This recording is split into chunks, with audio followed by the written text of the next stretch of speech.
All right. So one of the topics that it's a weaker point for me, but I have to have a conversation, especially after meeting Al in person in Paris, because when I meet people that are passionate, it leads to some of the best conversations. Because obviously you have a lot of time invested and a lot of you've spent a lot of time and also energy and money Yes. in the BTC ecosystem and navigating what's good and what's bad. And I thought we had to have this conversation around ordinals, runes, and what people should be caring about, what they shouldn't be caring about, what is bullcrap, what is gold. Um, and I think for a lot of people that were like OG art collectors and the people that are Solana only like meme traders, there are some people that haven't ventured into the ordinals and runes ecosystem, and to them it's they don't know what they should be avoiding. I think that'll come across pretty clearly today from you, what they should be avoiding, what they should be looking at. Probably the best way to start here, though, is who you are, Al, and some of your background, and we'll jump into some of these questions. Word. Thanks for the intro. Of course. I've been full time in this space for almost 4 years now. I just sort of found a first opportunity during the 2021 NFT madness, and I just kept pulling the thread into new things. And 2022 being in the ETH NFT system full time was brutal, to say the least. Right? Absolutely soul draining. So, like, by the end of that year, I was sort of looking for, like, okay, is there some? I had fallen out of love with it. Like, is there something else compelling? Why Right. did I ever believe in this shit in the first place? Right? And Ordinals, like, I saw a thread about it very, very early. I think it was still January 2023. And was it 2023? Yes. Yeah. Yeah. Um, and it is a fog sort of once this story gets started. So I saw this thread, which was just like fully on chain Bitcoin NFTs just got invented, basically. And it was like inscription 100 or something when I saw this thread. And it just sort of made me pause for a second. And then I didn't think about it for a few hours, but it literally sort of kept me awake that night. Like, I was thinking NFTs on Bitcoin, everything's on chain, just again and again. Like, how many times did we chase like an NFT meta to another shitty new chain? Right? How many times do you get to go to the fucking main chain? Right. There's only one Bitcoin. Exactly. And also just, I'd come to sort of understand and appreciate the on-chain point of view, right? Like, most NFTs are not on-chain. If you do care about the preservation of that data, like, it's not a solution for that. Like, it's not really what they do for the most part. And so I talked to my business partner Waves about it, and he was like, "Oh, you saw that thread too." And we both just had this gut feeling, and we're like, "Okay, let's just take a week of our lives and just like go all in, set up nodes, try to figure out how this all works." And we ran into like this friend group of ours, and a bunch of them hopped in the rabbit hole, and we just started like making ordinals, right? And so we made like a few sub 1K inscriptions, but we really just didn't know what to make. We felt like, what's worthy of being inscribed almost was like the question. And then like Pepe's, once we saw that PFPs were really what people instantly gravitated to, as they always tend to, we were just like, okay, what's a Bitcoin native kind of small supply vibe for a PFP? And those blew up. And then we were just sort of like hurled into this insanity for the next couple of years. I mean, it was insanity. Yeah. And long dead periods. This is the longest dead period it's been through, I would say. Like, do you think that there's opportunity in these long dead periods where, attention's gone to all these other places, and now you have some of these main projects that are possibly at, record breaking deal prices? Would you encourage people to be like still like looking and like exploring if they should be buying right now? Cautiously. So let's start with Bitcoin, right? What the fuck is going to happen in the next 2 months? I don't know. What's going to happen in the next 2 days? Exactly. We've been so back and so over like 4 times in the past 7 days, I feel like. And I just, I'm holding spot basically, and I'm going to see this one through. I don't think the cycle's over personally, but assuming a more global uncertainty, more just general uncertainty, I would say. Yeah, it's hard. You never know what like these highly reflexive on-chain things are going to do. Usually go to fucking zero. So yes, there's opportunity, but I would be cautious about it. I wouldn't say fully deploy into it now. My vibe is always like, if you think so, I only like things that are going to be a good play over longer windows of time, I guess.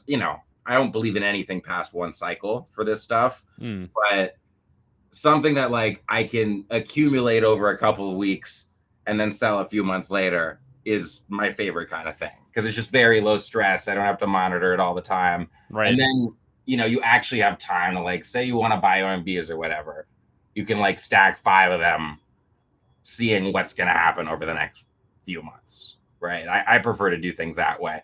And yeah, so Bitcoin, first of all, I did the mint for Black Eyes, right? And I'm like looking for things that are interesting.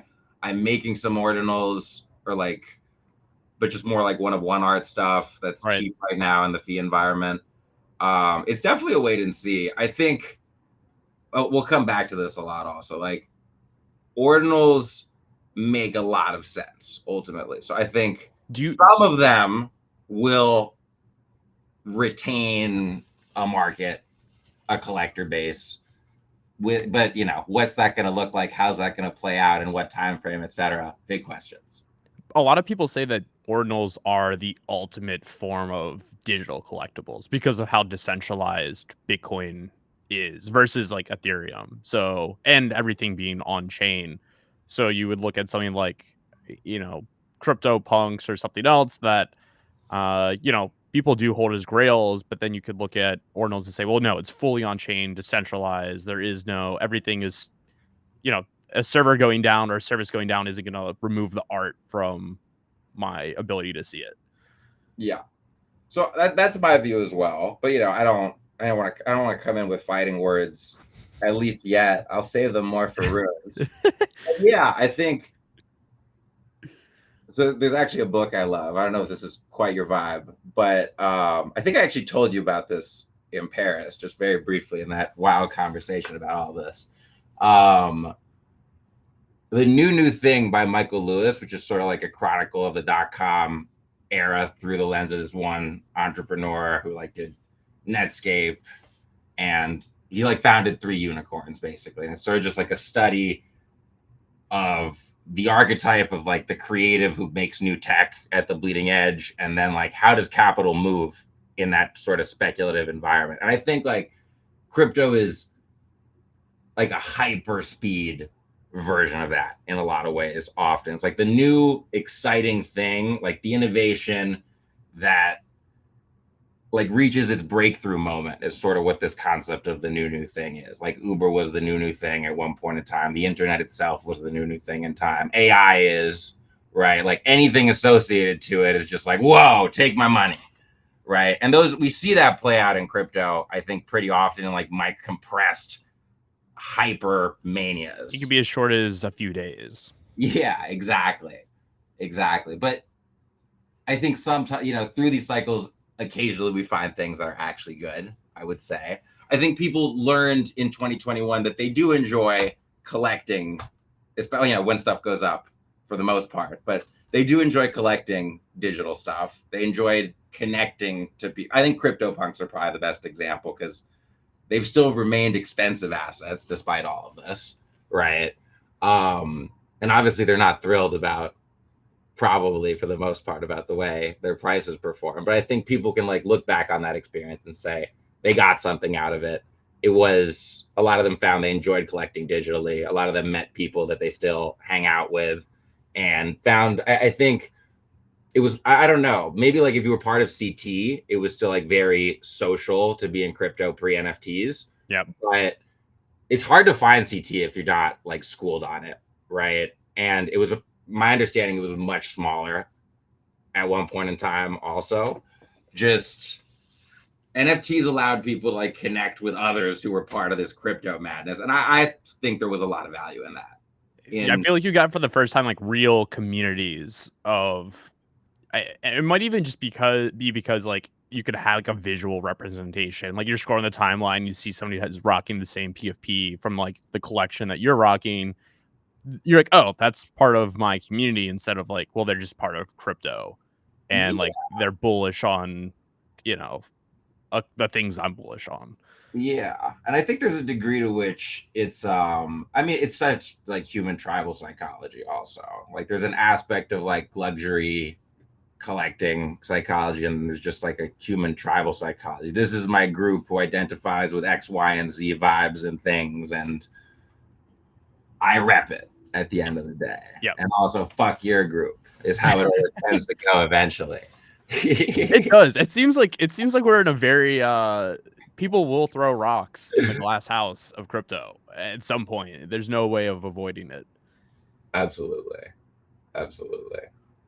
Now, wait, go ahead. Go ahead. Back, just drive this one home. So I think Ordinals, there was something cool that people discovered about digital art. And I think also the one-of-one digital art as a concept was very interesting, right? Especially like when it has even like physical extensions. And Ordinals sort of allowed that to be in something entirely on chain. Now you can't make, unless you want to spend $1 million, art of the same quality. So it is a limited environment fundamentally because of that. But in terms of like, it is the most indestructible data, I think, possible is what an ordinal is, or like what putting it on Bitcoin means, right? It's, and that's one of the most interesting use cases actually of the Ordinals protocol is, you know, we could, if we wanted a good press event for Bitcoin, it would like, if we wanted to like transcribe key things from the Library of Congress or something onto Bitcoin as ordinals, and then it's like actually an indestructible Library of Alexandria, that's like just a light bulb would go off in a lot of people's heads. It's like, wait, you can do what with Bitcoin? Yeah, it's the most indestructible data storage in existence, is my understanding. So that's, I can't think of anything that's more, I mean, it's once it's out there, it's out there. Yeah. For better or for worse. Oh boy, there was someone who described like a horrendous picture of a butthole, like very, very early on, before the content filters went onto ordinals.com. And it was just, it was sort of oh yeah, I guess you could really put anything. Oh God. Yeah. I mean, when you think about it, it's kind of like, it's actually a little scary in some sense. Like it's out there. You know, once something's on the internet, it's on the internet type vibe. But in this case, like it is truly, you would have, Bitcoin would have to cease existing for it to go away. Yeah. And I mean, I think that is sort of the scary, that's a scariness that feels compared to Bitcoin, right? It's money that no one can control. It's money that the fucking cartels can use just as much as you can, just as much as the government can, right? It's out there. Yep. Right. I think it makes sense, but agreed, right? Like you can put some horrendous shit potentially. Unless you're into buttholes. If you're into buttholes.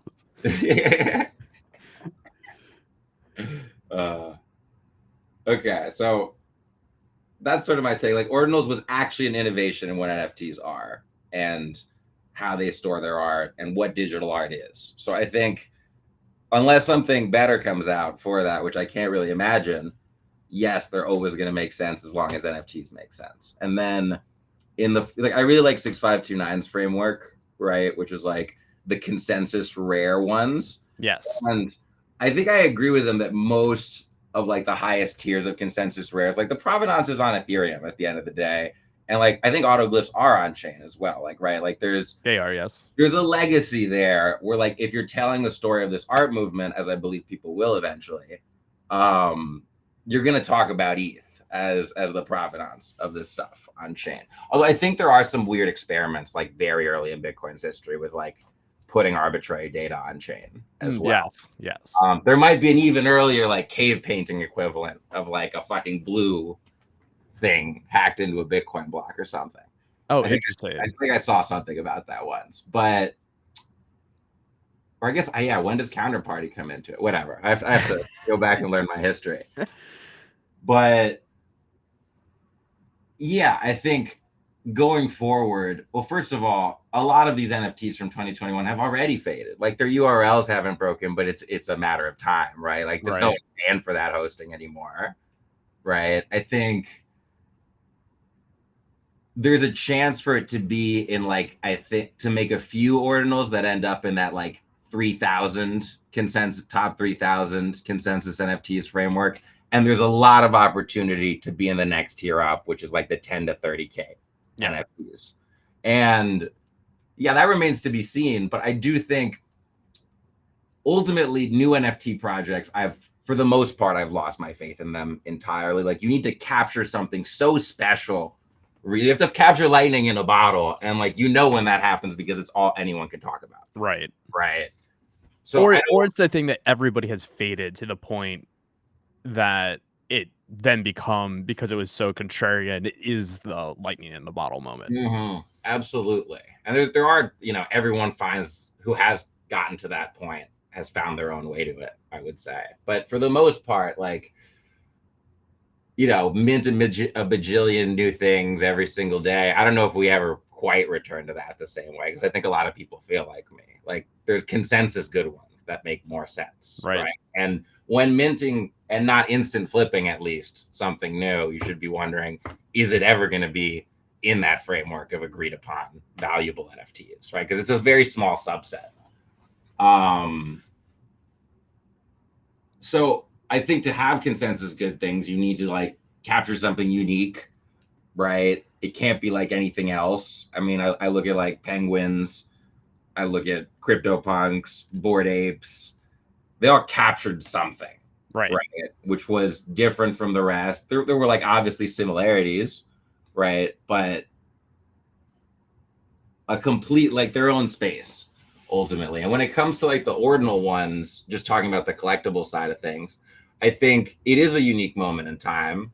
I think OMB is a great example. I think Quantum Cats is a great example. I think Node and Puppets are great examples. Like those all represent something different and are tied to a moment in time. And if I was going to bet on anything, I would bet on those essentially at this point, because everything else feels less certain. And then I do believe in the one of one art thesis on Bitcoin, but it has not taken off yet. And who knows when it will. It's hard. The one of one market is such a different market than the collection market. 100%. Are there one of one artists that you're particularly fond of and following in the Bitcoin market? So no one Rare Skrilla is actually incredibly prolific. For the most part, though, I would say a lot of the known one of one artists are not very active on ordinals for whatever reason. It is like complicated also to make like an elaborate type of inscription, right? It's not intuitive. You sort of need someone to hold your hand, and it's expensive if you want to do something crazy, right? But I just co-curated, encouraged, produced with Rare Skrilla and a bunch of fake rare artists and Pepe artists, a one-on-one series that we've inscribed all of. But at this point, it's just like, you got to wait for a very different moment in the Ordinals art market. So I think the vibe is just keep on creating. But I'll send you a link to those. They're actually super dope. I think what needs to be sort of experimented with is, I'm not a huge fan of generative art, to be honest. It can occasionally work for me, but I just find it not as interesting, right? But meme art, I think, is like the most interesting thing maybe ever. I think meme art is probably the big counterculture art movement that's ongoing in this time. Like even in traditional art, a lot of things are memes at this point. Like the language, it's like visual plus symbolism plus text, a lot of it, right? And it's making internet references. And to me, it's sort of like, I was a big fan of the street art movement, right? Like there was a time when that was super counterculture and everyone thought it was vandalism in the art world. And then it sort of, street culture became everything, right? Like internet is where all the culture is happening. So obviously, and memes are the main language of the internet. So obviously there's going to be some kind of artistic elevation of that. And I'm very interested in how that could be done on Bitcoin personally. But I don't think it's a very active space because you need a big ticket sale, basically. You need you need the artist to see it's possible for it to be right. Yeah. That's so interesting because in my head, art market is its own market, meme market is its own, meme token, runes, whatever is its own side of things, right? And there is an actual intersection point there when you have meme art. Absolutely. And that being potential. And I think a lot of people have voices. Like it is possibly the ultimate like synergy of like these two different like forms of technology, or not technology, but like two different forms of like crypto or Web3 that can form like possibly not only like the most collectible market, but also the most like dedicated community. Yeah, I would even expand it a little bit. I would say, memes are the theme of this cycle, right?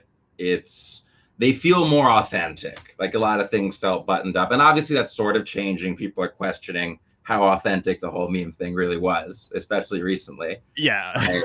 But do you have a take there?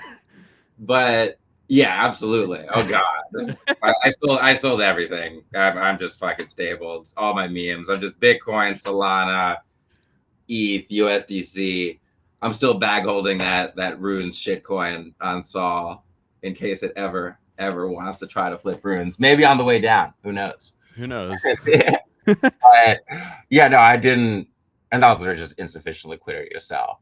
I'd say on Doge, a little bit of Doge. Other than that, I'm just waiting and seeing for a while. I'm looking forward to redeploying aggressively at some point, but yeah, the whole meme premise got polluted by, the same guy did Melania and fucking the Argentina rug, bro. Like that's the biggest vibe killer ever. Oh my God. It ruined the market. It ruined the market. It literally killed the market. The architect of our demise. Fuck. Oh my God.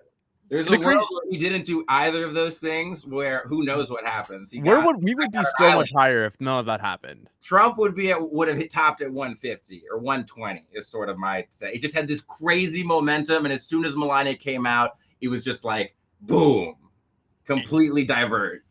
Right. And then they had the encore of that with the Libra. Ugh. And the interesting thing is, the last time we talked, this is before. Yeah, bro, this happened like right around then, like right after, I think. Right. Yeah, this happened. Literally the day before it. Actually, I think if I recall correctly. Yeah, I paying attention. Thank God. I joked. I was like, me being out drinking in Paris saved me hundreds of thousands of dollars. Yeah, like insane, genuinely insane. But I think that's like part of the issue that we've seen now in the market is like a lot of people are just like they've like gotten their hands burned trying to play this hot potato game, and there's bad actors to the extent of world leaders are getting implicated into rug pulls. It is insane. Well, one thing I have enjoyed, silver lining of this all, is the fucking LA Vape Cabal has clearly lawyered the fuck up, and their lawyer told them, stop fucking saying things, you absolute idiots. And that seems to be the vibe. It's less noisy, at least. There's a very big void of voices that has opened up here now that it's bizarre. It's bizarre to me. There's no runners day to day. Yeah. And that makes you ask the question to an extent, like, is that the whole market itself has decided no more runners, or has a machine or mechanism that was designed to build runners stopped? Oh, that's an interesting question. Little of column A, little of column B, probably. But that's a great angle. I hadn't quite thought about that. Yeah, there's a lot fewer manufactured ones, but it is sort of like a chicken or the egg thing. Like there's no sentiment there. So whatever group of people who sort of orchestrates these is going to be less active when they know there's no willing bidders, right? It's sort of self-perpetuating. Right. But yeah, I think memes are the general theme of this cycle. I think they apply to coins. I think even so puppets are a meme NFT, right? I mean, so are Milady's, right? It's, or at least memes that engage, or NFTs that as a community engage in mimetic communication at very high levels and even mimetic warfare, right? I think memes are just the language of the internet. And that's something that all of human culture is going to understand over the next 20 years. Like, it's this new across borders form of visual communication and conceptual communication. And so, yeah, we can have fun, like within that theme of like, it's just relevant to humanity. Like, whether or not you've ever heard of crypto, you consume memes all the fucking time at this point. You share them with people across the fucking globe, etc. It's a crazy emergent phenomenon just in human social communication. And yeah, so we can have coins, we can have elevated art, we can have, who the fuck knows where it's going to go, honestly. I mean, I think one of the big trends we're also seeing, which like Web3 is so far unsuccessfully trying to create a decentralized version of, is like, what's the value of memes as IP, right? Like, a Hollywood studio acquired Skibbity Toilet to like make a fucking 3-movie franchise and TV shows out of, and just merchandise the fuck out of it. I think that's just, a random fucking YouTube video leads to that. And, then we get into the whole attention economy, et cetera, blah, blah, blah. But I think memes are just going to be sort of inserted into everything. They're also like what advertisers were doing when they made an iconic ad, I think, is the same essential concept. Brand building is working in the meme space, right? It's like, it's a more down to earth way of like playing with that same mind space. For the first time, this has clicked to me that memes are, it is a bigger movement than just being like a format of like being funny, or like it's memes are almost like a protocol themselves that, that's so interesting for me. I don't even know how to explain it, but the way you just said that, it clicked for me that memes are inherently here, not only like obviously to stay, but it is the most modern form of like a new, not a medium, but like it's art in some sense, and IP, and all these like little things all combined into like what is the most modern version of art. I don't even know how to explain it, but that's so fascinating, actually, for that to like click in my head.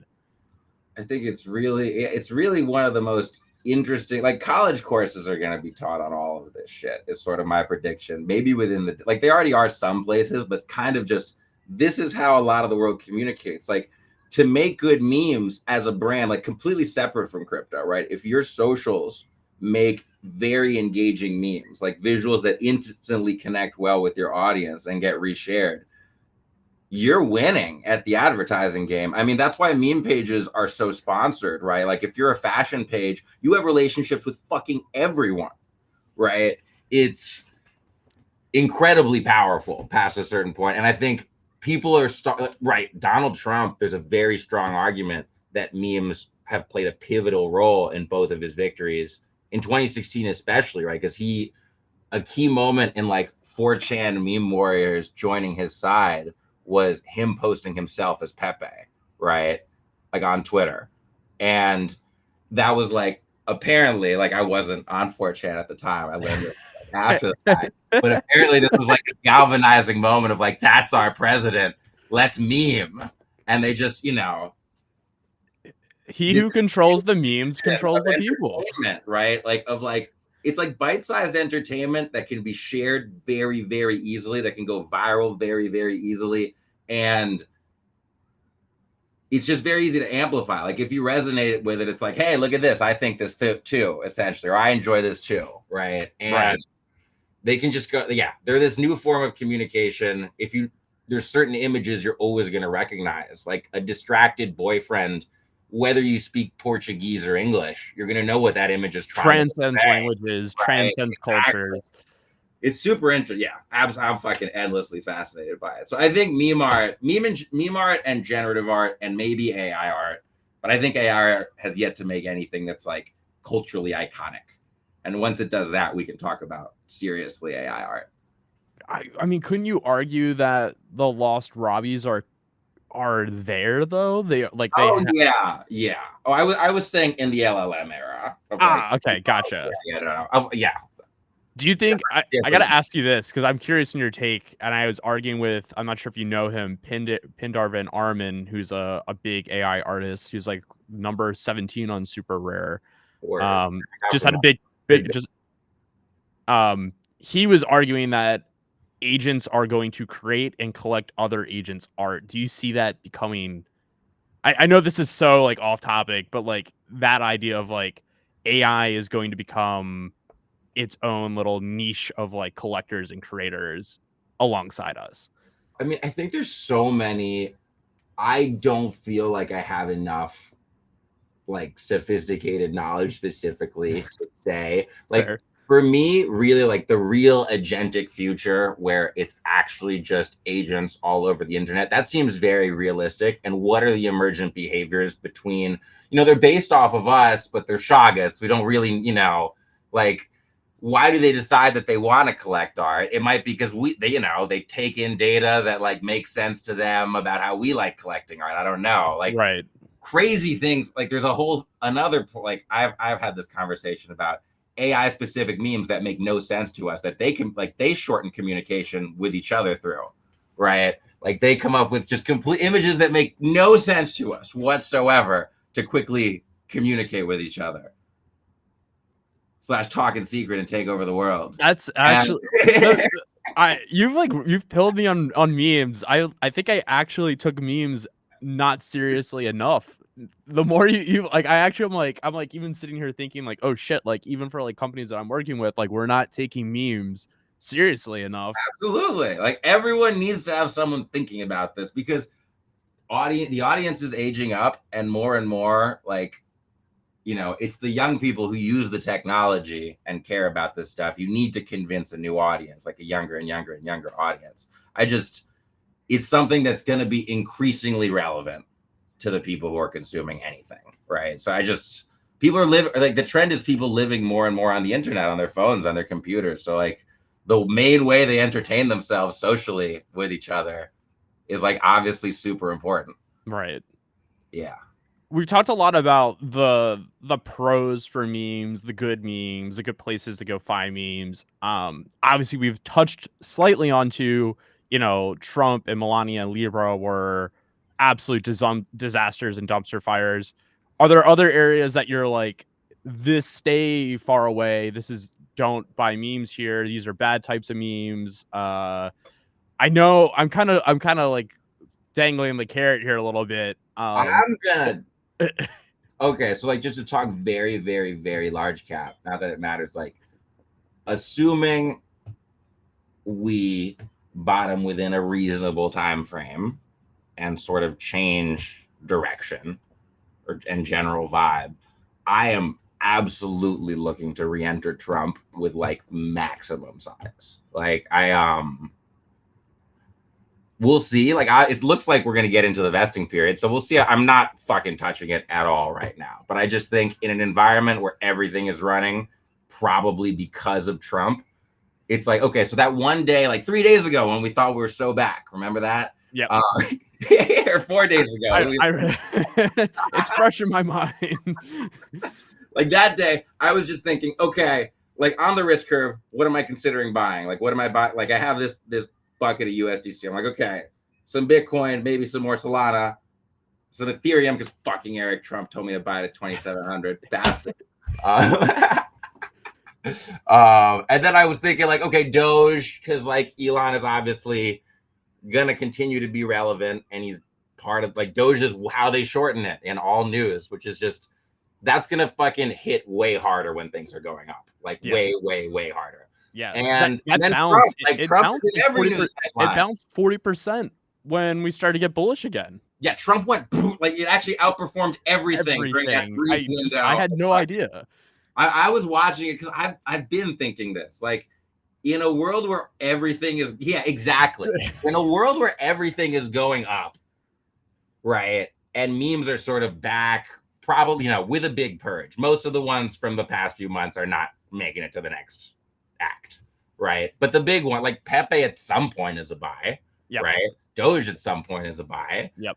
Trump at some point is a buy, in my opinion. Other than that, we have to see where fungibles, like, we don't know how much we're going to go back into memes and in what way and in what flavor. Like, I couldn't confidently say anything even about like whiff. Like, I would say, although that one has more chance to do well, right? Because it's like in a mania moment, it's listed everywhere. Right.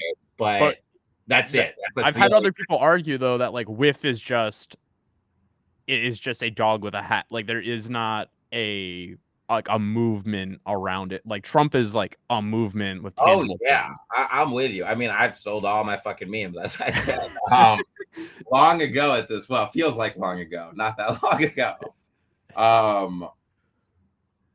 Yeah, I think whiff it was super entertaining, but it was a time when like there wasn't a lot of like attention market saturation, right? With like people trying to entertain you with meme coin related content. Like it felt very fresh at the time. Like, well, he still has a hat. That was a fun meme. Price goes up, price go down, to check on his hat. It said that was fun. Putting hats on different things, it like spread pretty easily because of that. It was like a simple, more innocent time, it feels like. And then like the sharks came to memes, and it doesn't seem like the kind of meme that's going to thrive there. I don't think it reached sufficient exit velocity. Like, yeah. But, well, maybe. Who knows? I think Trump, Doge, I just think in a world where generally crypto is going up, and this, like, as long as they're not dumping all the vesting, right? Which I fucking hope not. Otherwise, I can only pray.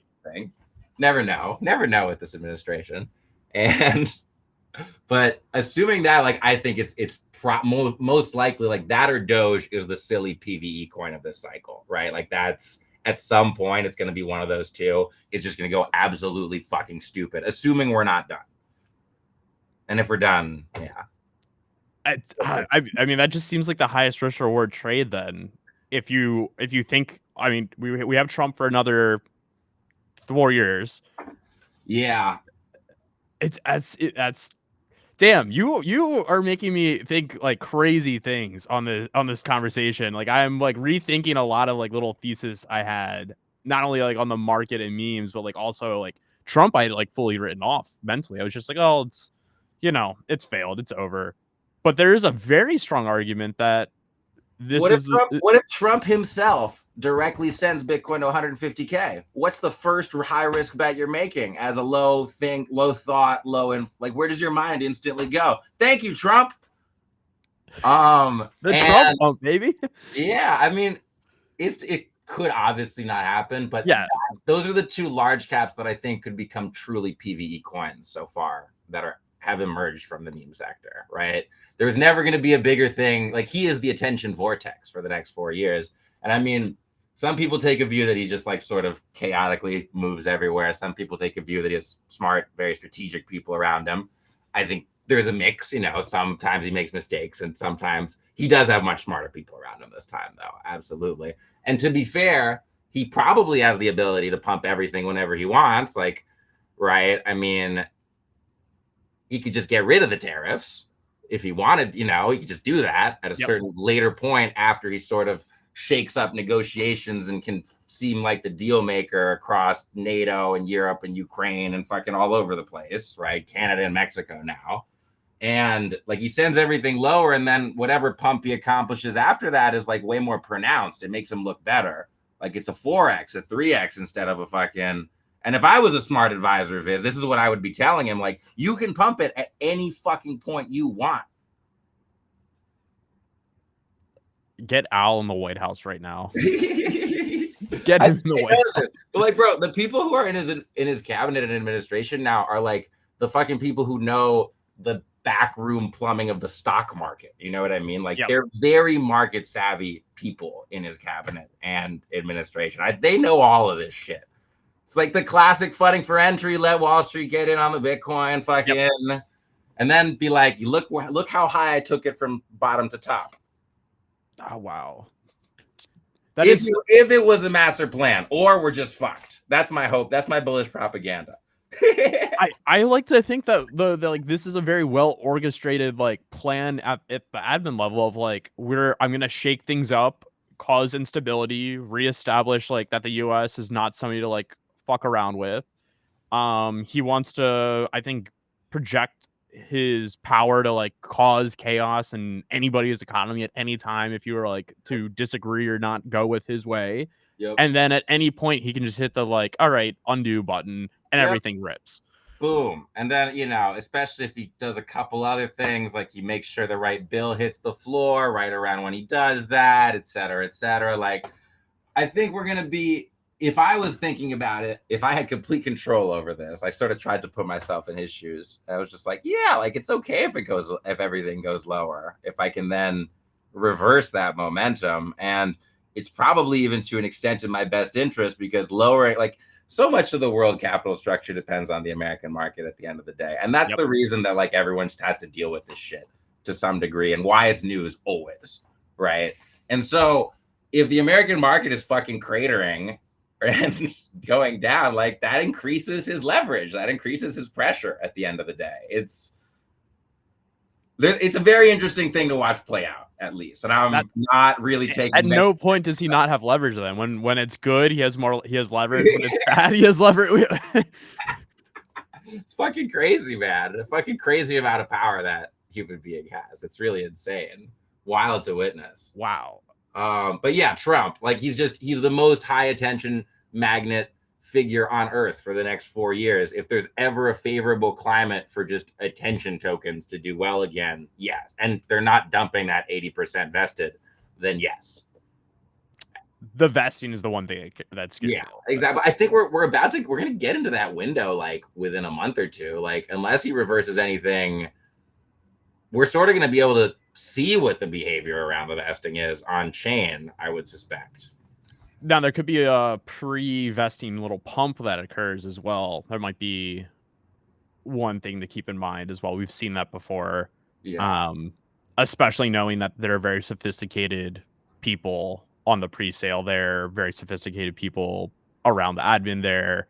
And so he's got it there. I would watch that with great interest to see if they jeet the pump ahead of their unlock whatsoever, right? Like if they sell that, if they do sort of like a pump it up before unlock and then start clearly selling, that's the key data point for if my thesis makes sense. Gotcha. If they don't sell it, send it, bro. Like PV coin of the cycle, that or done, 100%. Love that. Now, okay, so that's Solana based. Rolling back to Bitcoin Ordinals. Ordinals. There's one, the giant in the corner that we haven't touched on here is runes. Yes. And you know, again, this whole conversation, why I had you on, is we met in Paris, and I've never met somebody so passionate with hate for something. Yeah, goodness. I was definitely on one. You were on one. I can get back on one with no problem. I just didn't want to like barge in and start that way. No, I mean, I think there's, you know, a lot of this is a heated thing. I've dove down the rabbit hole to an extent, and there's two sides of the spectrum. There are people that love it. There are people that just absolutely hate it. And, you know, in some cases, some people say that runes ruined the Ordinals movement. Like, where we would be so much further ahead had runes not become this thing. What is your take? What is your, just like, give it to me straight? Why? Okay, I'm gonna start with like a bunch of caveats. Okay. Before I go in, I'm gonna say ruined is a very strong word. Set it back, I think, would be very accurate for a bunch of reasons that I'll get into later. I think I have a general opinion that if a product is good, then FUD should ultimately not stop it. And people who are scared of FUD stopping it should be questioning why that is, right? And people who are getting very emotionally reactive to that idea should be questioning why that is. Because Ordinals, like, no matter how much FUD we have on them now, right? Like ruined, let's call them ruined. If they're actually good for the reasons I think they are, eventually people will find value in them. Correct. Or I'm wrong, right? And I accept the possibility that I'm wrong. Like, you have to always accept always in this fucking space or you go insane, right? And yeah, I would say basically, if my runes FUD is wrong, then there should be no concern at the end of the day. Like, you FUD it into a bottom. Like, FUD is a galvanizing force. FUD is bullish in the right context, right? If you have something real, whatever the fuck that means, to rally around, right? Whether it's a group of people or an idea or I guess a combination of a bunch of different things, like, then FUD helps. It helps you get to the end of the fucking downward cycle, right? Correct. If you want to accelerate that process to fucking get it over with already. So yeah, I'm okay with FUD on Ordinals, like whatever. I think they're gonna come back because they're good. I think people who take issue with how much I FUD runes are potentially often betraying a different like lack of certainty about them, which I understand because it doesn't look good. And it's gotten a little better since our conversation, and I'll get into that as well. But yeah, okay, I'll just go into it. That's sort of all my caveats.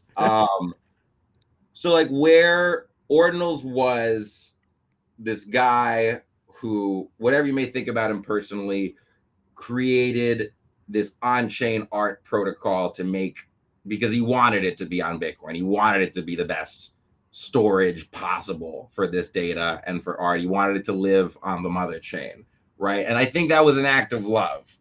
Runes was not an act of love. It's coming from like the very creator point of view. It was oh God, I hate BRC20, right? And he said this multiple times, like, and he has very legitimate reasons for complaint. Like BRC20's design is not intelligent. It's in fact even clunkier than right.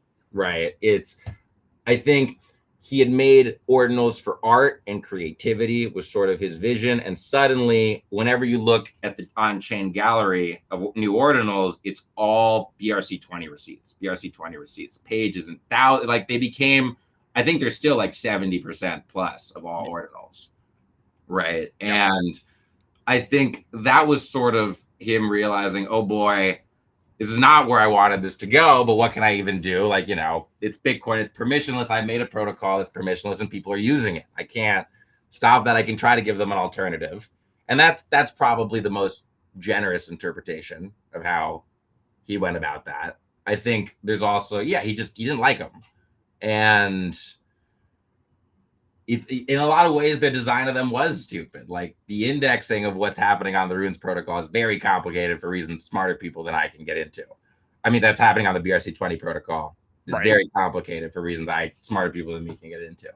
But so he made something that I think is better than BRC20. But I think at least the way we romanticized it is it was going to be a huge innovation over BRC20. Right. This was the founder of Ordinals putting his genius brain at the shitcoins on Bitcoin situation. And we really got excited because, someone having caused a lot of your success in the past, we've seen this many times, does color behavior, right? It's like why you eventually buy the new NFT release from the company that goes to fucking zero, right? It's because they've done so well. Like never fade Yuga is something I heard all fucking year. For a time, right? Yep. With less and less enthusiasm. and like, there's this idea of like, well, this is done well by me. And so it'll continue to do so. Like Ordinals changed my life. It changed a lot of other people's lives. The OGs, like all of our lives are completely different because of the opportunities that Ordinals brought us. And so twofold, like a little bit in madness, like from that wealth effect, right? And then also to give back to who we felt changed our lives and sort of support this new thing. I think many of us made the biggest bet we've ever made in our entire lives. I certainly did. I won't name names, but many of my friends who are OGs also did. And we're talking like, I won't say numbers, but like numbers that in almost any other trade situation, like it was wildly uncomfortable, but it was a truly high conviction bet. betting on Casey's BRC20 alternative, right? And I was, I believe in delusional bullishness. Absolutely. But okay. Correlate, or just the complementary point to like FUD is not enough to destroy an actually good thing, or a thing that's destined to go up. Like delusional bullishness cannot save a thing that's bad and destined to go down. It inherently actually has to be good at it. Yes.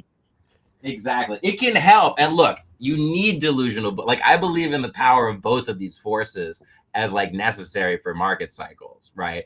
And I framed everything as setbacks on the Runes protocol as I sort of watched it happen. I framed it all. I mean, I ran like a Spaces informally for a year, basically, after Runes, or I guess a little less. It's only been like 10 months. I ran it for like 8 months, most weeks, which was called Runes Were a Mistake. And it was like supposed to be trauma bonding, right?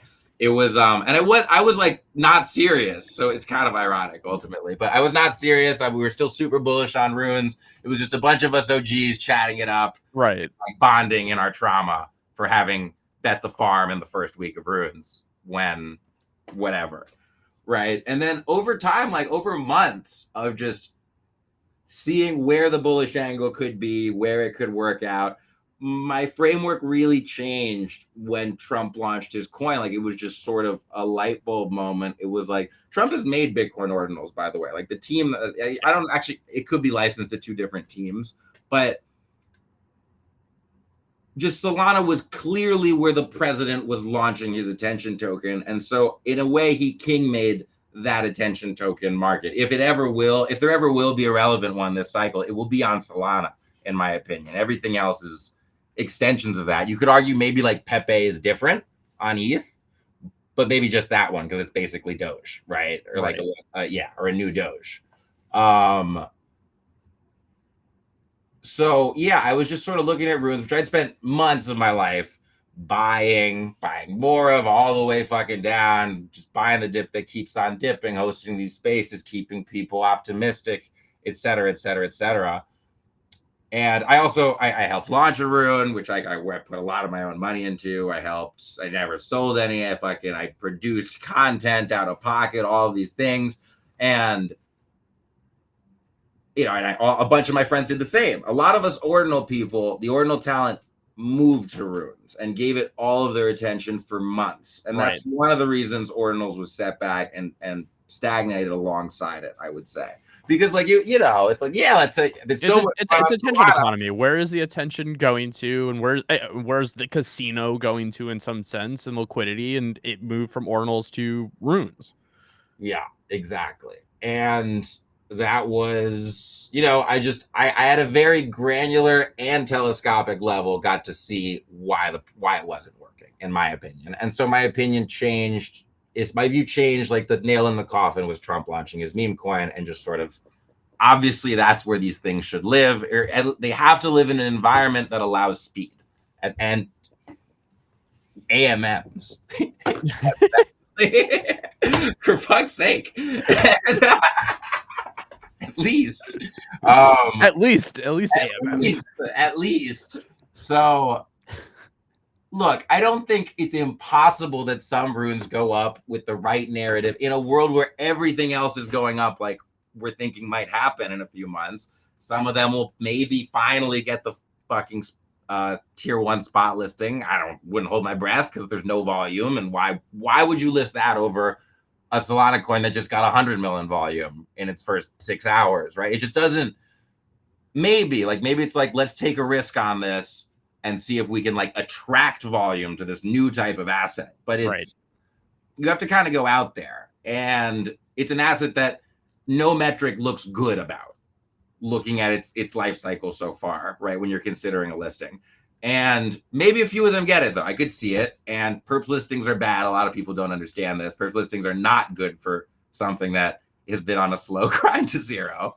They would accelerate. Well, for me, it would be good because we could move on with our lives. But I think if some get a spot listing, maybe those go up, maybe those outperform. But betting on Runes to outperform makes no fucking sense, especially because if Runes were if I'm completely wrong and runes outperform, the people who would make the most money would buy ordinals with that money. So ordinals are just better exposure from a trading perspective.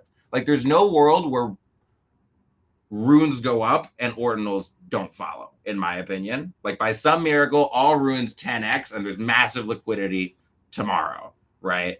People are buying OMBs. Like just you'll watch all those consensus good ones double is my expectation, right? But you're not going to see the runes ecosystem, everything just it stay there. It's going to move out back to ordinals. Well, I mean, there's always profit rotations. Every sure, right? I mean, it's not like you're rebuying this. I wouldn't. Yeah, I would expect a lot of it to feel like it's after the fucking gauntlet of torture of the past 10 months, and finally getting my fucking Bitcoin out of this death trap, right? I feel a little safer buying what I feel like might be the bottom on OMBs or puppets, or right. I think that makes more sense to me personally. So I just think ordinals, and then some of the runes are connected to like pups. If in the world where like all the runes go up tomorrow and there's crazy liquidity, like pups is gonna get spent on puppets. Like that's whatever they feel like of the profit rotation is the disposable income. Maybe they buy some gizmos, sure, but this is also a reason why runes will probably never work, is I suspect most people would kill for an opportunity to get out like this, right? Or do a lot of things, not kill, but do a lot of things for it. You could make that same argument though for 99% of Solana tokens though, right? Oh, absolutely, which is why most of them will never go up again. Right. But Solana will still have a meme ecosystem and a thriving token ecosystem. Yeah. But runes, I don't think anything ever hit escape velocity the way it needed to. You could argue dog, right? But it's more inherently like on, and I think your argument when you talked about this is like Solana has a better freight, like the actual infra for that fits what you're doing there far better than what runes is. Yeah. And so now I'll get into the new narrative in a second, but I'll say it now because we can get back into it. But the narrative has become, okay, let's use Sol or Bitcoin L2s. Runes is pristine asset issuance, and we'll use these other layers, and C runes are still great now because I'll get into that. Don't you worry. I'll get into that. I think there's pros and cons to it. But okay, so then I don't think this was malicious, but there's just a bunch of factors that pissed off China with the way runes launched fundamentally. And China's the only reason BRC20 worked. Already was all China. It was the Binance listing. It would have been dead like everything else if not for that. And then Sats is all China as well, like Unisat and that whole developer team is China. It's all when you say it's all China, you just mean because there's so much. The bid for those BRC20s came predominantly from China. Like where it was adopted and the idea of Bitcoin tokens, like they fell in love with the idea, was in the Chinese market, is my understanding. And runes, well, first of all, Casey explicitly made them to replace BRC20. So they're perceived by the holders as an attack on their bags, right? Then all the tickers have to be 13 characters to start out, which is difficult for an English as a second language speaker. That was a very common complaint, right? You have to remember a lot of words. And just they watched both sides of things just eat each other alive at the end of the day and sort of go down over time. They feel what I've heard, I don't have particularly insane connections in China whatsoever, but I have some friends who are like very connected in that space. What I've heard is a lot of people just feel burned by the whole Bitcoin on-chain ecosystem. And I think that stain of association has reached Ordinals, certainly. And that could change, but I think that's happened. Yeah, it was sort of just all the Western side of the social sphere was trying to really push runes, and there was never a moment when Asia really decided they liked one. It felt like maybe dog, arguably some of them at some point, right? And that's probably why it did so well. But ultimately, like, Ordi's down horrendous now. It's probably worth 200 mil. At topped at like 2.2 bill or whatever. Yeah. I think it's just very unlikely for me that distaste for runes specifically, at least, would ever change. Gotcha. It's a big stain. It could, but it's one of those obstacles. Okay, almost there. Then we had a big pre-runes meta and onboarding event, right? That created an expectation of multiple billions of dollars in market cap on launch day, because that's what was priced in on the pre-runes side. Gotcha. So during that onboarding event, it started with RSIC, right? We all got airdropped a shit ton who had been OGs and collected a shit ton of these NFTs. And they ended up being worth 0.1, 0.212 each at the top or something, right? And they were mining runes. And so now everyone is like, whoa, I could make a fucking free airdrop NFT and have people mine runes. And so dozens of people did a similar effort, and some of them took off, like the Pups one, yep. Right? And their migration plus airdrop, etc. And there was just this insane fucking upwards pricing of this expectation of runes being this godsend, incredible.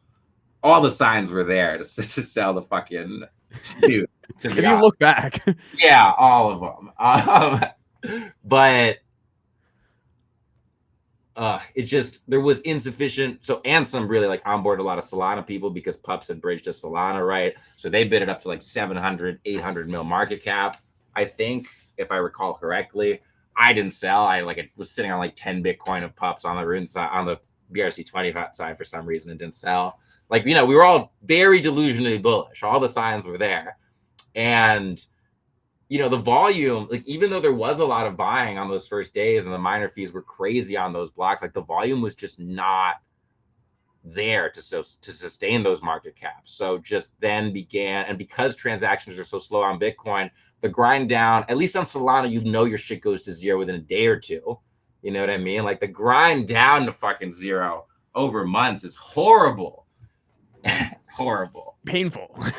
It happens a lot of other places, but yeah, I just think they have a lot working against them, and I hold mine because there's not enough liquidity to sell them, but I'm never buying anymore unless something completely changes. There has to be something with like real meat on it that makes sense and is different, stands out. And I think that argument can be made for so many things after this like euphoria moment between like October and December that we went through of like everything's going to everything's gonna like do another 10x from here, and you can, nothing you buy could go wrong.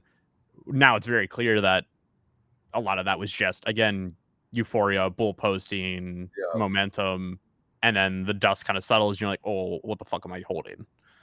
Yeah, I had a big purge of my wallets. I had a big purge of my wallets a little while back. Time is very much blurred since this madness of the president coin, which shows you we are in just a completely new era. Like, that is when my memory starts to blur about the space. We've been back and gone and dead and over the moon a lot of times. Yeah.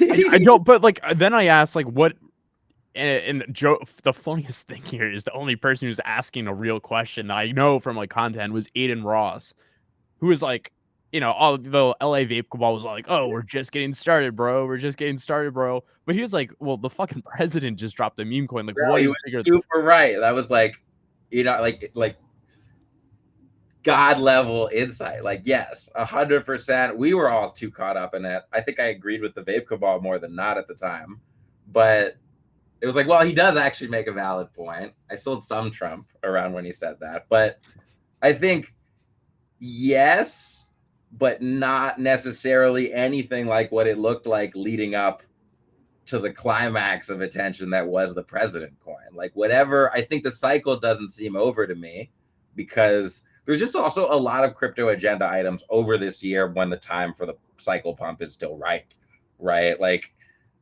it doesn't seem likely to be over to me. If it is, whatever, I did pretty well. It was a different, but yeah, there wasn't really much of a PvE phase, I would say. It felt like this cycle, which makes me think it wasn't entirely full blown, if that. I think we're going to come back. I don't know if it's before summer or after, right? I think we're just watching and seeing, and I'm ready to redeploy into like higher risk things. but I think we are going to come back, and things that are already consensus good will catch a bid, and then everything else is like we're going to have to see what's playing out. Like, who would have called the fucking AI agent LLM meta exactly as it happened, right? Like, you have to see that shit happen on Twitter and be like, okay, word, let's gamble. Yeah. Now, will that come back, and what flavor? That's yeah. I mean, I can't believe so many top signals. Just fucking AGI could totally be invented on Solana, bros. Fuck OpenAI. Fuck XAI, bro. Solana trenches. My top signal should have been when I had people who haven't graduated college were trying to fucking tell me about fucking AGI and development, but they couldn't tell me what, a CDN or like just absolute I try to like not be negative on the timeline, but I had some insane drafts. I still have them. Some insane drafts for people who are like spouting crypto and AI like technology talk. And I was like, you don't know the first fucking thing about AI. Shut up. A lot of that. Oh, it's so easy in hindsight. But I think also my bias, it's my second cycle, right? My bias is the expectation is you sell too late your first cycle and too early your second is usually how it apparently tends to go. So I am leaning towards selling later, just generally in my strategy to counter that bias, which is like, I definitely have questions like, is it over? But I don't think it's over. It doesn't feel over. It feels like Trump can just. It doesn't feel like it's over because I'm not trying to see if my toaster oven reaches my bathtub yet. But I'm like, I'm comfy right now. Like I'm sitting here, and obviously I've lost an insane amount of money over like the last, few months from like top, but I'm also sitting here like, well, all these SEC cases just got dropped. You have the president talking about crypto reserves. There's a crypto summit at the White House in 24 hours. Like, there are signals everywhere that sure, like we could be in a local lull or a local pullback. Like, we could go another 20K lower in Bitcoin right now. I still wouldn't flinch all that much, just knowing that. I think I'd like to think I would buy. Yeah. If another 20K, I think even I would be able to overcome that fear, because that's just ridiculous. Yep. I just think we haven't really had an explosive run. It was like an expectation hype speculation run. Like, the question now is, and honestly, I said this to myself, but then I just got lost in the madness. It was like, the reality of him governing is going to be way fucking turbulent. Like, obviously, like, how long is it going to take to get a fucking SPR bill on the floor? Right? Like, obviously, this is all going to take time, and the market is now pricing in that he's crypto Jesus, right? Essentially. Yeah, but it just doesn't feel over. He can snap his fingers and change a lot of it whenever he wants. And I think he will at some point once he does some more like deal making. Yeah, we'll have to see. It is a dynamic thing. Every morning I wake up and I'm like, what's today's news? Like, I genuinely meme life, brother. Meme life. It's what the collective hive mind clearly wanted. We wanted to be entertained. I have not been more bullish on memes since this conversation. Like, this conversation has made me more, I think, bullish on like what memes are and how to approach them and visualize them. Not only just from like a financial standpoint of like what memes do I buy, but like also from like growth marketing and like advertising and like community building and like there's a real They're fundamental. Yeah. They're fundamental to every in-depth sort of internet communicative dynamic seems to involve memes. It's a new genre. Yeah, exactly. Oh, and I mean, well, if you ever want to spend a few $100,000 on a JPEG, the obvious place to go is a Rare Pepe Nakamoto card, which is obviously the genesis of a collectible digital mimetic art movement, right? Yeah, I think that one's just, it feels very similar to like when Basquiat was just scribbling on walls, you know what I mean? It really looks like, notebook scribbles is sort of his whole style, with text and like crossing shit out and etc. It took a long time to appreciate it. It's just, the internet is where that's happening now. In our fucking phones, the canvas is every device that is sharing a piece, right? 100%. And some people are eventually going to be recognized as like cultural icons in making that happen by the art world. But I think it'll take 20 years. Like, you need people who grew up on memes to be art tastemakers. 100%. No, that is such a because my thesis is like autoglyphs and like this generative art side are going to be like these holy grails for like, and you know, some do fall under 6529's kind of like categoric like what I think the Genesis fucking, like, the autoglyphs are just fucking sick at the end of the day. I think that's one of the few generative art pieces where I can just be like, this is like our fucking cave paintings. This is sick, right? And you know, just machine order, programmatic art. It's cool. I'm not really a Devi person. I'm more of a story, like, narrative oriented person, I would say, art oriented. So yeah, I just get less out of the generative stuff usually because I don't really appreciate the code side. I would say I appreciate the output occasionally. Oh, yeah, but those are going to take longer to play out because I think that's more of like aligned to traditional art where you have this next wave of like people coming into the art buying and collecting world who are inherently like they grew up on memes. And what are they gonna like? What all of a sudden becomes like more culturally relevant? Well, it's like what was the original meme that you can own? Like what was the early like that? I think there's an argument there that shakes up. I think some of my thesis on that. Oh yeah, absolutely. It's so interesting. So interesting. When will we see Pepe in the MoMA? Is my question. Well, I think the fucking like association with like hate symbol like set it back a ways for that, I would say, but I would say it's inevitable, right? Like I know a lot of artists who work only on canvas now, who are essentially meme artists. They wouldn't quite call themselves that, but the reason they're successful artists on canvas is they went viral on Instagram for like a particular image that connected with a lot of people, right? Like this is how it works. Like everything like that if you're a self-starter in a particular craft or skill or medium, right, this is how everything seems to work now. I think, and there are also like galleries that are selling like essentially like very rudimentary resketches of classic memes done by more esteemed artists. Like I can already sort of see it start to permeate, and the thing about it is that canvas, like I think they have a place there because that's fully entering the art world. I appreciate all of it. Like the idea of the meme is it's born between like in one person's mind ultimately, I guess, and then it's just fucking it becomes part of everyone's mind, and it just sort of acquires real. Think of how much real estate Pepe has in your mind. So much, right? Free, yeah, exactly. Free. You've done it all these different ways at this point. Like, yeah, it's fucking. Well, I always joke. I tell people because like I don't know about you, but like I have a folder, like a phone album of like just memes. It's like that is the meme album. Need it. And I always joke. I'm like, well, I'll look back and I'll be like, all right, well, 25% of these are Pepe memes, or 10. Like it's interesting to see like what from like a volume perspective is transcending like culture as like IP, and it. We had the chill guy meta that's kind of come and gone, and obviously that's been kind of hindered by, the actual licensing of that IP and ownership of it.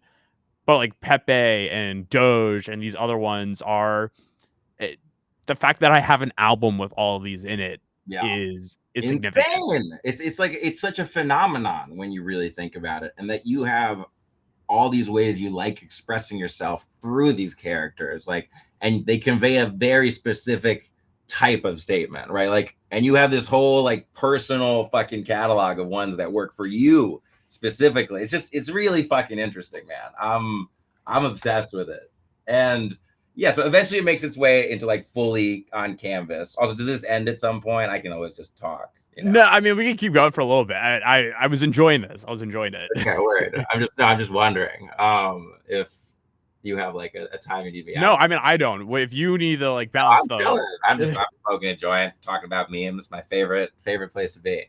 So it's gonna make it already. There are already like canvas and more like traditional medium meme pieces that are more connected to the digital provenance of the movement, I would say. Mm-hmm. And I just think in a way that street art, like sometimes they'd be cutting out walls at this point to sell fucking street art, right? Like, you know what I mean? Like the Banksy videos of like people like tearing, like he like does like a satellite dish and somebody's like with a hacksaw taking a satellite dish off somebody's house in like England. It's crazy, right? So I mean, I think it's a different kind of art because, right, it's obviously infinitely copyable. Anyone can look at it. But that's sort of like how street art became a thing. And then those street artists went on to make some things that sold for ridiculous traditional market prices as art pieces, right? It's just, it is an emergent artistic movement that's the dominant one of social culture currently, in my opinion. It's just fucking, it's wild, absolutely wild. Do you think people need to start becoming educated on like art history to an extent to really have not maybe like an edge, but like it is contextual to like what we are living in?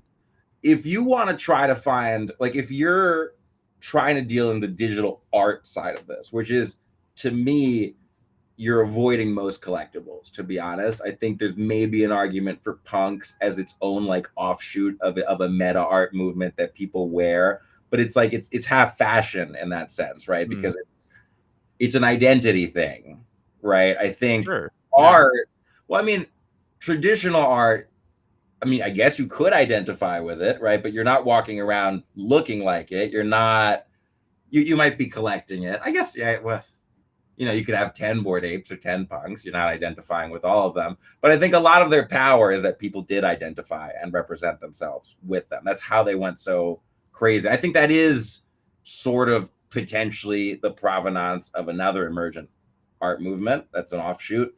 But that's also using generative processes fundamentally. And so then you just, if you're going for a provenance hunt, you end up at the autoglyphs, right? Which make a lot more sense, in my opinion, from a traditional art collection perspective. Like 10,000 pieces is a lot. It's like, it is a lot for like one artist to be dropping, right? There's not a single... In the traditional sense, though. If you're looking, of course. But when you're talking about, I mean, you know, appreciation is relative. You can, if something is cheaper and you're still expecting it to appreciate, you can buy a lot of them, right? But I'm trying to think, like, a lot of this is things making it into the mind share of fine art as like a new movement iteration of fine art. And for that, you need examples of fine art. And to me, collectibles is not going to convince, that we wear is never going to convince the masses that digital art is art. Right, or is like that collectible digital art is art. It's much more of a stretch to me. Whereas, well, also I think a Nakamoto card might not connect as easily with, like, except for like people obsessed with provenance, right, as easily with the kinds of people I'm talking about. I think it's over time. It's people like Jack Butcher is a great example of like pushing Pepe forward with Obapen, right? He takes a lot of the idea of like limited runs by different artists and he makes them into its own thing that he sort of created himself, right? I think as more artists play with like digital art as a medium, it'll start to make more sense. But I think for now, yeah, we only have these like ancient artifact ones that like they make sense because they're ancient and first examples of things, I guess. And anyone can understand that, right? But we haven't had like a breakout artist. And I don't know who it would be. Couldn't you? I feel like Beeple, though, is like the first like breakout, but that is also inherently to an extent from like he's the one who's gotten the most media attention because of the numbers associated with it. Not to take, I'm not trying to take away from what he's done, but I would argue like Beeple is the breakout artist. For sure, I would totally agree with that. Also, I mean, and all credit to him. I think, you know, his style is also extraordinarily mimetic. He like draws basically an image to represent the internet on that day. Whatever corner of it that he was paying attention to, like that's very mimetic, I would say. And he uses meme symbolism all over the place. And yeah, I'm not the biggest fan because a lot of it is disgusting, right? Like what he chooses to draw. But I get it. I do totally get it. And I think the grotesque is a big part of internet culture, right? You can't take it away. It's very representative, but I think it's one that the traditional art world will appreciate in time more likely than like I think he captivated. Well, to what extent did he really captivate the art world? Like, does he still captivate them, or was it a flash in the pan moment? That is a whole conversation that I don't know if I'm prepared, because I have not collected anything from him. I'd like to talk to an expert. Actually, I don't know. I don't want to say anything wrong. Yeah. I know there. See, this is a conversation I'll have to have today, or I'll try to find like a Beeple expert to have this conversation with. But I think he's in a weird position of like, some of the crypto community is like, like that's not like, it's not like, um, it's not like 100% like the crypto that like collectibles that we want, but he is like the most prolific crypto artist. But the TradFi world, or the traditional art world, has like accepted him to some extent of, he has Christie's and Sotheby's auctions, and he has, some of the biggest sales. But yeah, I'm talking. So back to the art history question. I'm talking about art history classes. Like when I imagine digital art as a movement being taught and how the fuck that happened, right?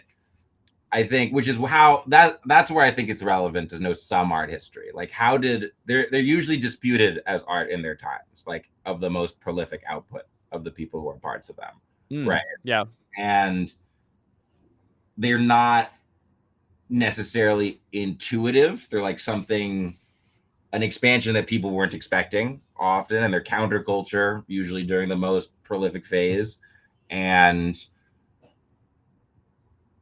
yeah, like many art movements are ahead of their time. Is how I would say, is like sort of something that repeats itself again and again. And when I think about like Beeple's obviously part of an art history course where digital art becomes 100%. I think it will 100%. Like you have to teach people, just like you have to teach autoglyphs, right? Like you have to, and you probably have to mention Rare Pepe.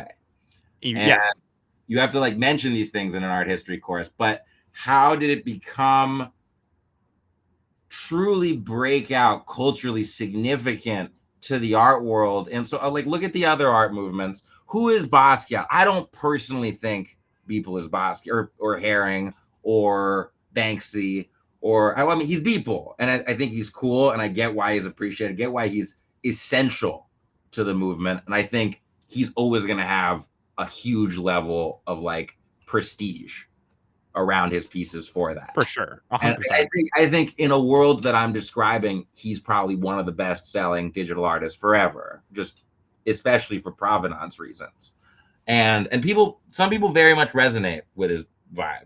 I don't love the grotesque. I don't like to look at things that disgust me. But isn't that art supposed to elicit a reaction? Yeah, absolutely. And I'm not disputing it. But you don't have to. Art is also taste, and art is subjective. Yeah. It's not my favorite. Very right? true. Yeah, it absolutely is art. Art makes you feel stuff, right? Like that's one of the main yardsticks, in my opinion. And I can't imagine hanging like something with a bunch of dicks out in my living room. And that's a lot of how my framework for art works. Right. I also, if you're teaching it in grade school, you'd have to be pretty selective of what Beeple play pieces you're kids, right? But or maybe you censor them. I don't know. I think a breakout artist that sort of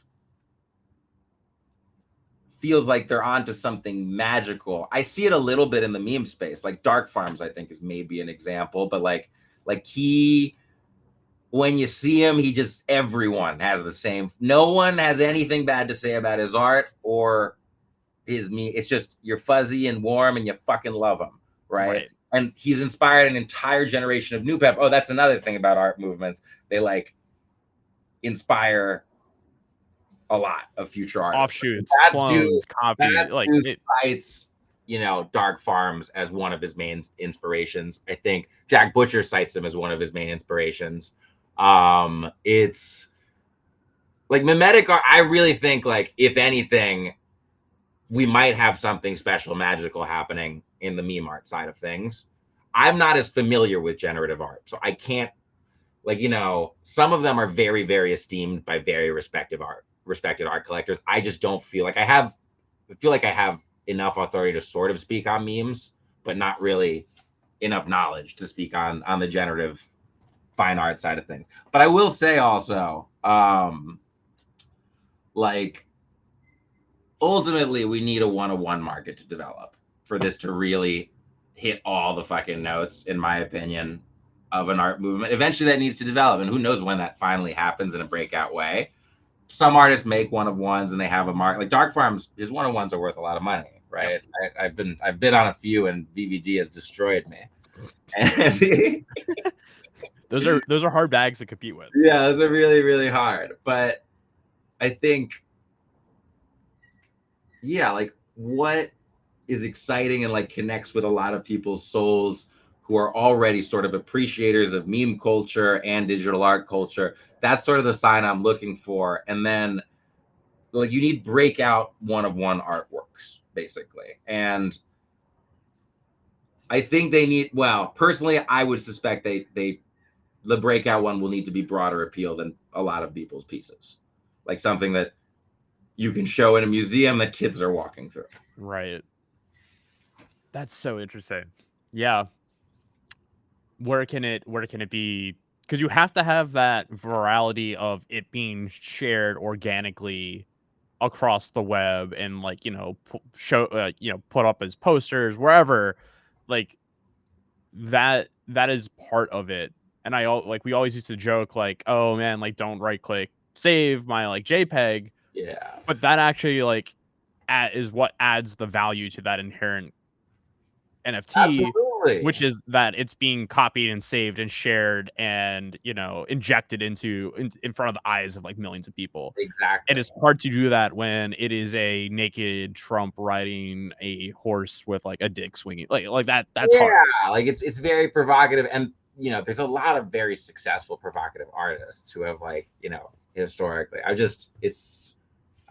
don't think it's quite what I imagined being the breakout piece, but I could be wrong. Like ultimately in this new age, you would also expect it to happen through virality more than anything, right? Like, because that's also the nature of this particular movement of art. Like you would expect a piece, a meme specific in the case of meme art, to go absolutely insanely viral with everyone, whatever that is. And when that happens, I think we're getting somewhere, honestly. Like an elevated that they all like people realize is also at least like it's a new meme. It's a completely new image. It's not something that you threw together on Memetic. It's something that someone put a concerted effort into realizing as an art piece. 100%. That is actually like, and I don't, again, not to take away, but there are like services like Yapster and some of these other ones that don't like, can a meme really truly take off unless it is like organic instead of, well, I just made this meme for like to possibly like get, support and then get a token around it today. Like it is going to take something truly organic to happen to have it be breakout instead of like engineered to break out. Well, can a comedian make something funny that most people would make you really uncomfortable talking about? Like it's, if you have a good, like it's a whole skill set of communication, and it is very humor and entertainment and engagement and resonating based, right? Like if you're really good at connecting with your audience, no, it's like hyper manipulation, bro. You can fucking I think actually intelligence agencies have done quite a bit of study on meme propagation. Really? So like, yeah, like it's you can, if you're good at engaging with your audience, you can like sneak in a lot of shit, right? It's like you could use it for advertising, for propaganda, for fucking. Oh my God, you're not wrong. Holy shit. Yeah, bro. This is like a thing. Wait, this is like a real thing. Like since 2017, there's articles like going over how what the like the CIA like weaponizing memes. How. Yeah, bro. It's the most effective way of communicating across massive swaths of online people. Wow. You're right. Yeah. Again, it is a new genre of communication and art and entertainment. But yeah, if it's well, look, if you develop a good meme sense, I like to think I can tell usually when a meme is soulless, but that's completely like up to the beholder. And then in terms of like a particular meme, like imagine it, like why did a particular painting become like the Starry Night is like something people just auto think of when they think of Van Gogh, right? how do certain pieces become that way? And I think that in this movement, if it did happen, it would happen through an art piece going wildly viral. Yeah. I mean, that is why. That is how, like, again, that has become so culturally known and relevant that nobody, like, everybody knows a Starry Night. Everybody knows, the Screaming Lady. Like, those are pieces that are just baked into your mind because they've been included in movies or, the posters or whatever it might be. That's what it takes. Yeah. Fucking crazy. Bro, I'm getting a fucking meme school right now. Which I love is it. So fucking interesting. And I mean, I think fungibles are people playing around with a financialized version of all of this, right? And it brings out new patterns of relevance. Like suddenly the meme is talking about the chart, right? Like suddenly it's a meme that only a community of holders understands or finds relevant.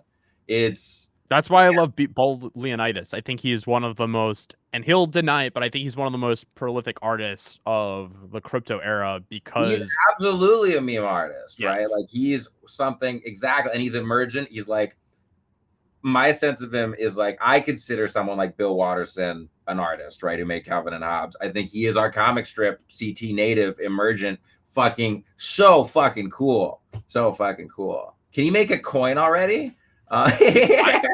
I've encouraged him to make one-of-ones, and I told him I'll buy a one-on-one. I just bought a PFP from him last week. I think he's probably the most slept on like meme artist right now.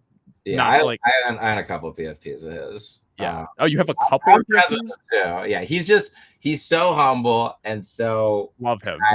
Good-hearted. And he struggles to see why people value him so much in our space. Like a moment of joy looking at a comic is priceless. Priceless. In days like, when everything is going to fucking shit. Yeah. I've used like the filter of like, do I have Paul Leonidas memes saved to my phone? 100%. Do I use them in context of chats that aren't even crypto related? Hell yeah. Like that. There's signal there. But yeah, no, he is one of the best. I had him on the show. We had like an hour and a half talk on his creative process and how he views the market and memes, etc. And like, I love him. Absolutely love him. Such a good guy. Well, look, Al, I've appreciated the hour and a half that I've gotten to talk to you, and I've learned a lot. I genuinely have learned a lot here, and have a lot to take away from this. Is there any closing thought, any advice, anything you're looking at market-wise, art, meme-wise, that you want to leave listeners with today? Yeah, I'll just TLDR my whole thesis because I do believe all of us at least start out here to make money. And yeah, we might believe in a bunch of fucking ideological things. I certainly do, or like values of the technology, I suppose, especially when it comes to Bitcoin. But yeah, I'm also here to make money. And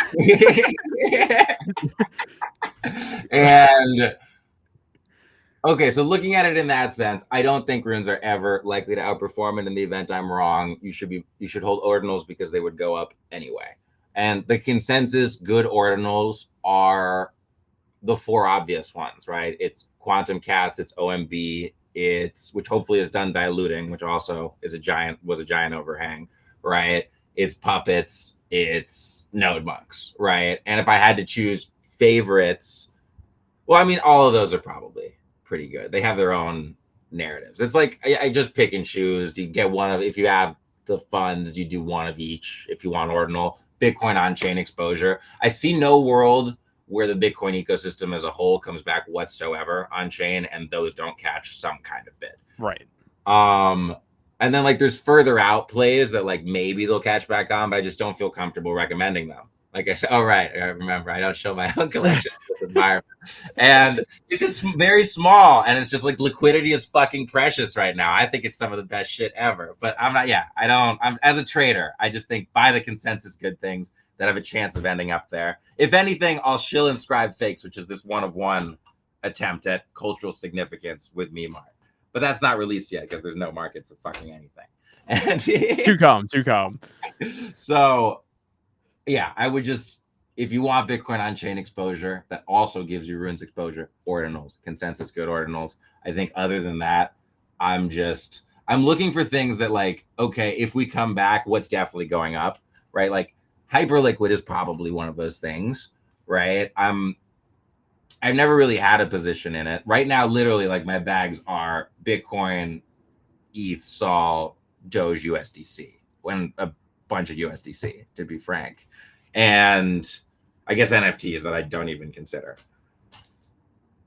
Yeah, I think what I'm looking for, what is in a world that it all comes back, whether in September or in April or in whenever, right, is, in my opinion, almost definitely going to go crazy from the bottom. And then I'm like nibbling probably weekly while this shit is whatever.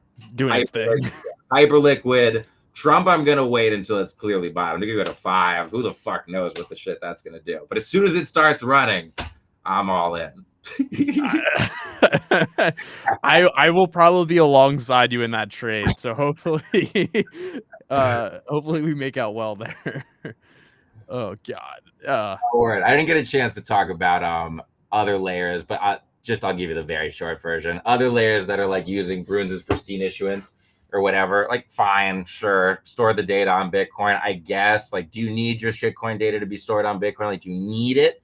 And in my opinion, no, you're just capitulating to like layers that allow you to have AMMs and liquidity provision. It's just, it's literally admitting that runes don't work. So we need to be on Solana or an L2, even if we have some connection to them. All right, that's it. No more. It. We're good. Thanks for having me, brother. Great conversation. Thank you so much. If you aren't following Al already, you can find him at 0WL_BTC on Twitter.